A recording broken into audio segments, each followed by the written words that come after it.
Bonjour à tous, qui dit réunion dominicale dit dimanche débrief, avec moi Halim Bouakas. Bonjour Halim. Salut Francis. Nous allons nous intéresser à la réunion de dimanche à Auteuil avec plusieurs sujets. Le prix Luther 3, on va voir si les chevaux vont pouvoir aller sur le prix du président de la République, la défaite de Belle-la-Vie et ensuite un prix Hubert Dayer riche d'enseignements. Tout de suite le prix Luther 3, une campagne présidentielle. Alors Halim, la victoire d'Amirante dans ce prix Luther 3, est-ce que c'est une surprise ? Une surprise oui et non, même s'il y avait des concurrents qui étaient un peu plus en vue, comme d'ailleurs son dauphin Protect April, mais en tout cas ça confirme la forme de l'écurie Papo, et puis d'ailleurs c'était un quatuor de famille, puisque Guy Chérel a aussi placé ses pensionnaires à l'arrivée. On va tout de suite s'intéresser au gagnant en allant voir Isabelle Paco qui va nous donner des nouvelles du gagnant qui est rentré boiteux. Écoutez, on est en train de faire des radios, ça ressemble à une fracture de la troisième phalange, donc c'est mieux qu'il rentre sur leurs quatre pattes, mais je suis pas plus inquiète que ça. J'espère que ça va aller. Il s'est peut-être tapé, je sais pas. Il faut un peu de temps là. Avant ça, il y a eu une course et il a bien gagné. Oui, magnifique. Je sais que c'est un bon cheval, donc je savais qu'un jour il nous le rendrait. C'est la grande forme en ce moment. Chaque dimanche, on vous a au micro. Pourvu que ça dure, il y a encore plein de dimanches. Bon, espérons que ce n'est pas trop grave pour Amirande. Halim, j'ai plusieurs questions sur ce prix Luther 3. La première, c'est est-ce que la fuite en avant de Sainte-Sophie a dynamité la course ? Eh bien, déjà, l'avantage de cette fuite en avant, comme tu le dis, c'est qu'on a assisté à une vraie course, et pas une fausse course, comme ça peut être le cas dans les préparatoires de ce genre de grand handicap, comme l'est le prix du président de la République. Et ça a permis à tout le monde de jouer, de mettre carte sur table, parce que là, ça a été vraiment une course sans concession. Donc, je pense que c'est plus riche enseignement que si ça avait été une course de dupes. Justement, dans le dimanche débrief, on aime bien se projeter dans l'avenir. Quels sont pour toi les chevaux à retenir qu'on reprendra dans les prochains quintés ? Alors, on le verra tout à l'heure, Florent a eu une bonne note dans celle-là. Je pense qu'il faut prendre absolument les 4 chevaux à l'arrivée, parce qu'il y a vraiment de l'écart avec le 5e. Et personnellement, j'ai trouvé que Aramis Collonges avait été très respecté. Et à mon avis, ça pourrait être un outsider très intéressant le jour J. Le jour J, pour toi, c'est le président ? Ah oui, c'est prévu, et puis on retrouvera les mêmes acteurs dans le prix du président de la République. On va maintenant passer aux événements sportifs les plus marquants de cette réunion, et notamment la course de Belle-la-Vie, la défaite de Belle-la-Vie. Alors Belle-la-Vie est parti à 3 pour 10 dans une course d'amateurs. On le croyait couru, et pourtant il a été battu. Halim, je te propose, avant de te laisser la parole, d'écouter ce que nous dit Guillaume Macaire à propos de cette deuxième place. Il ne faut pas oublier que le mien, il revient vraiment de loin. Il a passé quelques semaines de sa vie entre deux bottes de paille, entre des bottes de paille de chaque côté pour ne pas tomber, parce qu'il ne tenait pas debout. Il devrait être mort, normalement. Je ne sais même pas comment il a vécu. Voilà, le but, c'est d'essayer de le ramener à son bon niveau. 3005, de toute évidence, c'est trop court pour lui. Mais comme vous voyez, il avait de la ressource. Il a sauté la dernière ça au-dessus. Donc c'est qu'il n'était pas à fond. Mais il est un peu pris de vitesse sur un parcours comme ça. C'est quand même un cheval. Pour gagner le Grand Steeple, c'est pas la même distance. C'est presque le double. Alors forcément, il va sûrement aller sur le William Head ou sur le Ingré. Voilà, on décidera après selon les circonstances. Mais je pense qu'on a 2 mois pour arriver à son top niveau. Halim, alors d'après toi, est-ce qu'on a été gentil avec lui dans cette course ?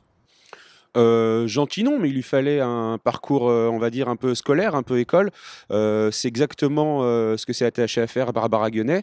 D'ailleurs, on l'a vu, à part une rivière des tribunes qu'il a un peu trop respectée, mais qu'il a tout de même bien franchi, il a sauté vraiment de façon très fluide tout au long du parcours. Il est battu sur une pointe par un cheval qui avait, lui, déjà couru cette année, même si Belle-la-Vie avait lui aussi effectué sa rentrée. Mais non, je pense pas qu'on a été gentil avec lui. Et est-ce que tu crois, question encore plus importante, qu'il peut aller sur le Grand Steeple ? Ah, ça c'est vraiment une colle que tu me poses, parce que sur ce qu'il a montré aujourd'hui, en tout cas, un Belle-la-Vie à 70% ou 80% de ses moyens aurait dû l'emporter, même si le parcours n'était pas en sa faveur et toutes les explications que vient de nous donner Guillaume Macaire. En tout cas, il devra vraiment monter de plusieurs kilos sur cette valeur qu'il nous a montrée aujourd'hui. On va donc attendre la prochaine course peut-être pour se prononcer. Oui, absolument, d'autant qu'on sait qu'avec ce qui lui est arrivé, d'ailleurs tu l'as écrit dans nos colonnes, c'est quasiment un miraculé, et c'est déjà un miracle de le retrouver en piste. Est-ce que ça va être un nouveau miracle de le voir au top de sa forme pour le jour J ? Ça, l'avenir nous le dira, mais pour l'instant, on ne peut pas être affirmatif. D'accord, on va maintenant s'intéresser à la belle course, la listed du jour. C'était le prix Hubert Dayer, un prix Hubert Dayer très instructif. Un prix Hubert Dayer qui nous permet de prendre des nouvelles de plusieurs champions. Mais avant tout, déjà, la victoire dans cette épreuve d'Aigrette de Loire. Alors là, une surprise pour le coup. Pour une surprise, c'est une surprise. Cette pensionnaire de Guicherel confirme peut-être la forme de son écurie, mais en tout cas, jusqu'à maintenant, elle avait surtout montré de la qualité sur le steeple. Elle faisait une rentrée, ne bénéficiait pas spécialement de superbes conditions pondérales par rapport à des éléments plus confirmés. Et j'avoue que s'il y avait eu un concurrent à éliminer dans cette épreuve, ça aurait bien été elle la première. Bon, comme quoi il y a toujours des surprises, même avec les très bons chevaux. Alors justement, des très bons chevaux, on n'en manquait pas dans cette épreuve, et on a notamment vu Vézelay, qui restait sur plusieurs victoires l'année dernière, se classer deuxième. On va tout de suite donner la parole à son entraîneur, Emmanuel Clayeux, qui nous parle de son programme. Vézelay fait une très bonne rentrée, il était presque même un peu offensif, je trouve, en milieu de parcours. Le cheval avait envie de compétition. Et puis Jonathan a été très gentil avec lui, en étant plus dur, ce qu'il m'a dit j'aurais pu gagner, mais c'était pas l'objectif.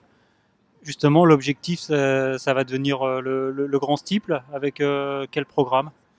Programme, on ne sait pas trop encore. Le Murat, je pense pas, parce que ça fait trop rapproché. Peut-être le Ingré. Le grand steeple, pourquoi pas, ou pourquoi pas la Consolante cette année, le grand steeple l'année prochaine. On va décider ça avec les propriétaires. Bon Alim, on y va franco. Est-ce que pour toi, Vézelay, c'est un cheval de grand steeple? En tout cas, il a le profil. C'est un cheval qui a été respecté, que son entourage a laissé vieillir gentiment. Il a aujourd'hui 6 ans. C'est un super sauteur. Il a un fond hors du commun. Et je pense que ce qu'Emmanuel Clayeux a semé, il va peut-être pouvoir le récolter au mois de mai. On verra ça dans les prochaines semaines. On va maintenant s'intéresser aux deux pensionnaires de Jean-Paul Gallorini, et honneur au champion Shannon Rock, 3 fois deuxième du grand steeple, qui faisait sa rentrée, mais lui il a terminé 8e. L'avis tout de suite de Jean-Paul Gallorini. Écoutez, il a couru proprement, c'est un cheval de steeple, hein. Il n'a jamais gagné en haie. Alors voilà, j'aurais préféré qu'en face il soit pas isolé, parce qu'il s'est retrouvé tout seul. Alors il est venu 2 fois au pied, ça l'a un peu désuni. Voilà, il a fait une rentrée correcte, on dira. Donc prochaine sortie en steeple, Oui, sûrement, il va courir en steeple, oui. Est-ce qu'il va courir le Murat ou le Ingré, je ne sais pas, ou autre chose. Enfin, certainement que sa prochaine sortie, ça sera en steeple. Alors Alim, Shannon Rock 8e, c'est tout de même un peu décevant. Ouais, c'est le classement en soi est décevant. Bon, on le sait, Shannon Rock, lors de ses rentrées qu'il effectue en haie, est rarement sur le podium. Là, il a semblé un peu rouillé. Je suis pas vraiment inquiet, mais il faut quand même ne pas oublier qu'il vient de prendre 9 ans et que le poids des ans commence peut-être à se faire sentir. D'accord, il a d'ailleurs été devancé dans cette épreuve par son compagnon d'écurie, Hirou Fikaras, qui est une bonne surprise. Visiblement, il a fait plaisir à son entraîneur. Il m'a agréablement surpris parce qu'il était beau, il était à court, et que dans le travail du matin, Shannon Rock est devant lui facilement. Et là, vous voyez, les chevaux du matin et de l'après-midi, quelquefois, c'est pas les mêmes chevaux. Donc c'est un cheval où vous avez dit que vous prépareriez peut-être pour les courses un peu en dessous des meilleurs? Écoutez, c'est lui qui va nous le dire. Voilà. Merci Monsieur Gallorini. Merci. Alors après ces explications, on va s'intéresser au repéré. C'est Florent Béas qui tenait ses jumelles aujourd'hui. Mais deux repérés ce dimanche à Auteuil sont tout d'abord dans le quintet Isawa, pensionnaire d'Isabelle Paco, qui avait le désavantage de découvrir le steeple d'Auteuil dans le prix Luther 3, tout en ayant commis quelques fautes et notamment à la dernière difficulté. Il s'est très bien défendu jusqu'au bout, prenant une excellente 3e place. Il devrait logiquement afficher des progrès sur ses premiers pas sur le steeple d'Auteuil et peut être un sérieux prétendant dans le prochain prix du président de la République. J'ai bien aimé également dans la course suivante, Tiesto Dotti, un pensionnaire de Guicherel qui effectuait sa rentrée. Il avait déjà montré des moyens à 3 ans en s'imposant à la mi-novembre. Il n'avait plus été revu depuis, il effectuait donc sa rentrée. Il a attendu durant le parcours tout en sautant parfois un peu gros, mais il a fourni une fin de course remarquée, prenant une excellente 2e place. Lui aussi devrait afficher des progrès sur cette reprise de contact et devrait être suivi en confiance au cours des prochaines semaines. Tiesto Dotti. Bon, Florent vient de nous donner 2 chevaux. Et Alim, je vais te demander la même chose. Qu'est-ce qu'on flambe demain à Fontainebleau? Alors déjà demain à Fontainebleau, je vais laisser l'émission reçue 5 sur 5 vous parler du Quintet Plus que vous pouvez retrouver donc sur notre site. Quant à moi, j'ai repéré 2 chevaux. Sarbacane, une pensionnaire de Michael Delzangle qui a effectué d'excellents débuts et qu'on va revoir demain. Et puis un certain Parole de Fripouille dans la 7e course qui à mon avis a été préparé aux petits oignons pour ce handicap. Merci Halim. Avant de nous quitter, je vais remercier toutes les personnes qui ont participé à l'émission. Alain Stromboni à la réalisation, aux images Fabrice Archambault.